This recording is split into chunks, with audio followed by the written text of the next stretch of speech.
Sometimes it feels like to really sound natural in English, you have to kind of go beyond the basic vocabulary, right? Like it's those little things native speakers throw in. Yeah. Idioms, phrasal verbs, all those expressions Mm-hmm. that can make such a huge difference. Yeah, for sure. It can be a little intimidating at first. It can. But honestly, once you start getting comfortable with them, Yeah. it really does unlock a whole new level, You start to Absolutely. you stop translating in your head and just kind of It just flows, yeah. goes. Yeah. And when you're aiming to learn quickly and efficiently, like you are, focusing on these Right. idioms and phrasal verbs, it's a really smart strategy. It is. It's all about, understanding the nuances, the subtle ways Yeah. English is really used. Right. And it brings so much more richness and color, not just to how you understand what you hear, Totally. but also how you express yourself, Yeah, absolutely. And that's exactly what we're going to do in this deep dive. We want to really unpack why idioms and phrasal verbs are so crucial for sounding like a natural English speaker. Right. And give you some common examples to get you started and some initial tips to put you on the right path.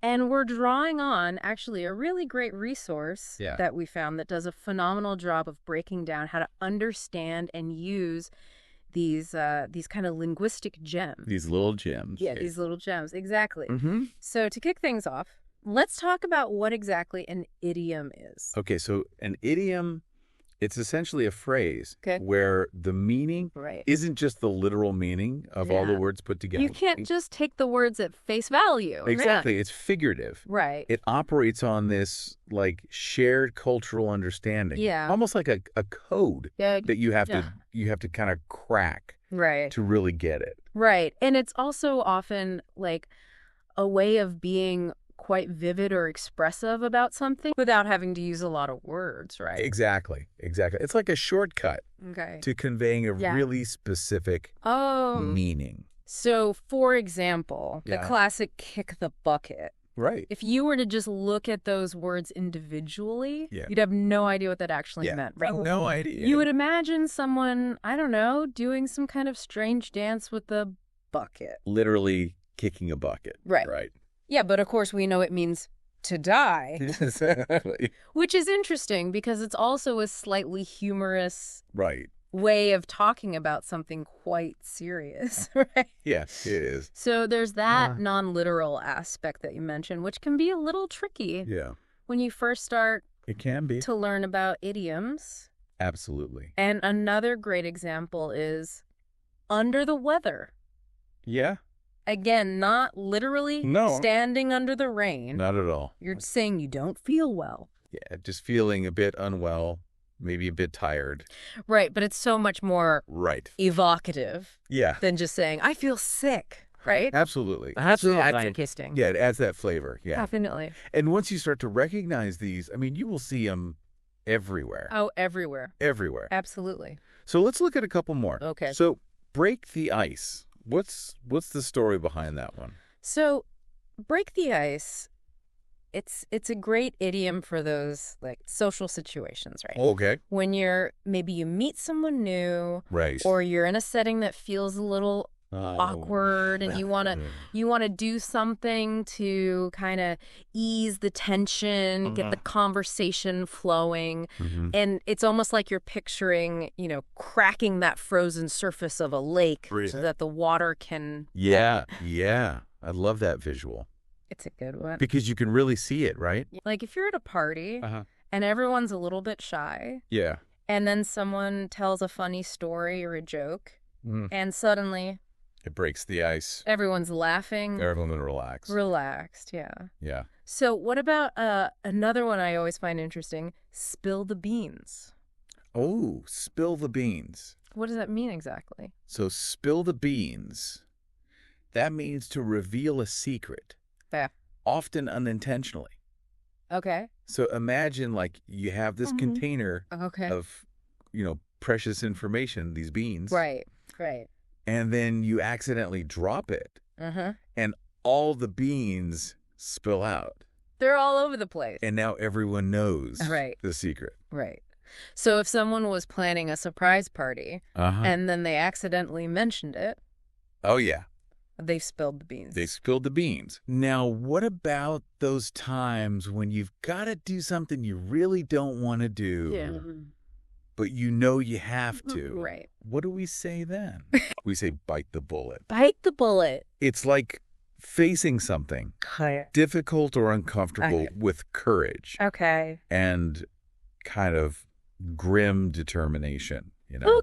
Like just accepting the pain. Yeah. It's a very strong image, isn't it? It is, yeah. Like literally biting down on something to endure the pain.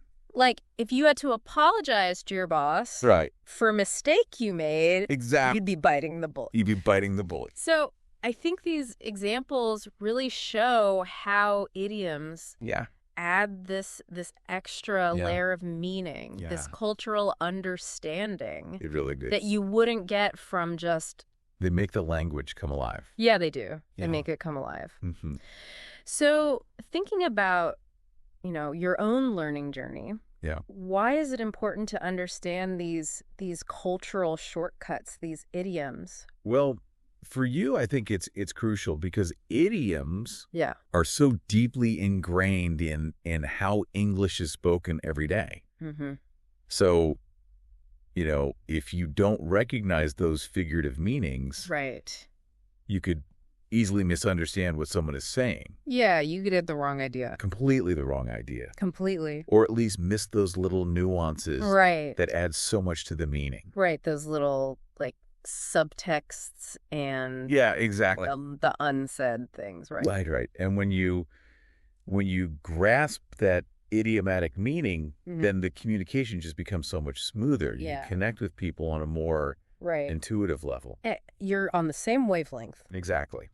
Now let's talk about another essential part of natural English. Phrasal verbs. Phrasal verbs, So what exactly are we talking about?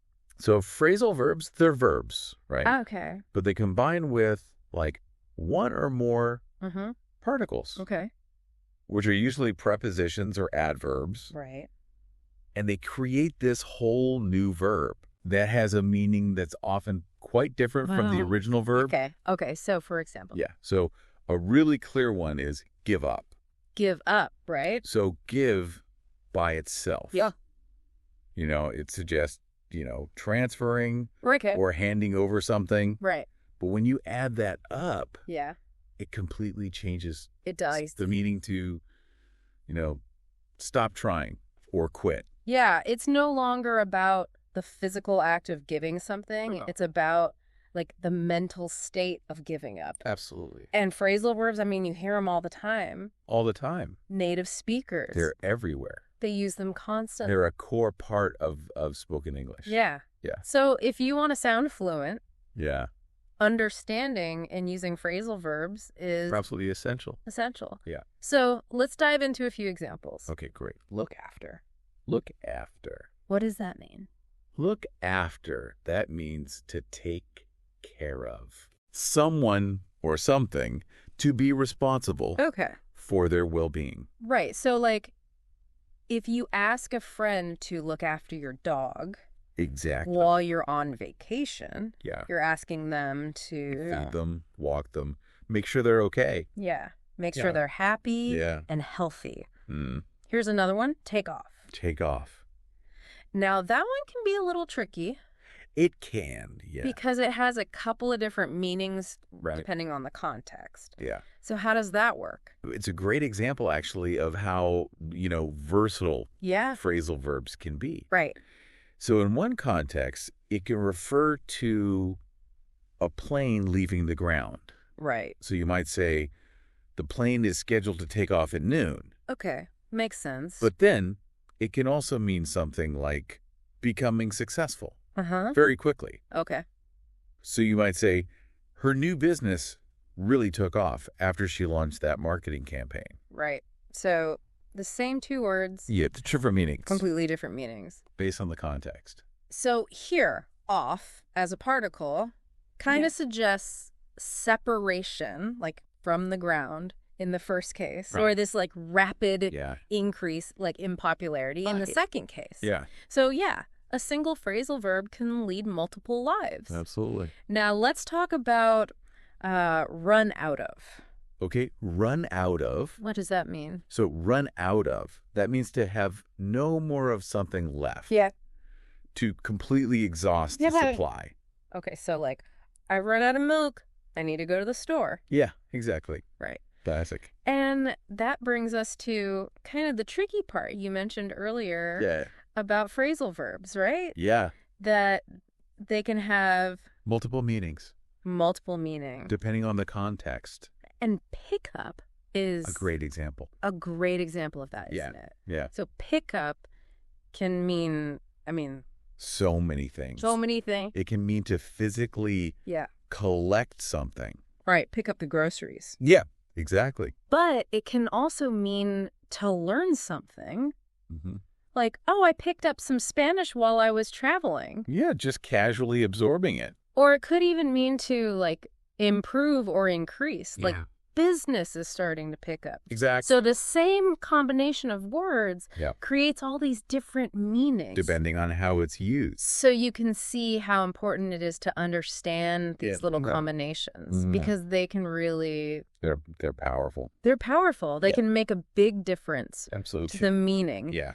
So bringing it back to you, the listener, why should you invest your time in learning idioms and phrasal verbs? So one of the biggest benefits you'll notice right away is that your English will start to sound more natural, more fluid. Right. You'll move away from that sort of like formal or slightly stiff way of speaking that sometimes happens when you're like you're really thinking about. You're translating in your head. Too much. Yeah.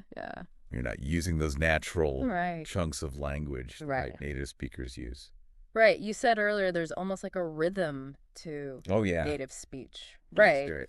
And part of that comes from these familiar phrases. Yeah, these familiar phrases, these idioms and phrasal verbs. And without them, you can sound a little bit robotic or mechanical almost. Yeah, it can lack that that natural flow. Yeah.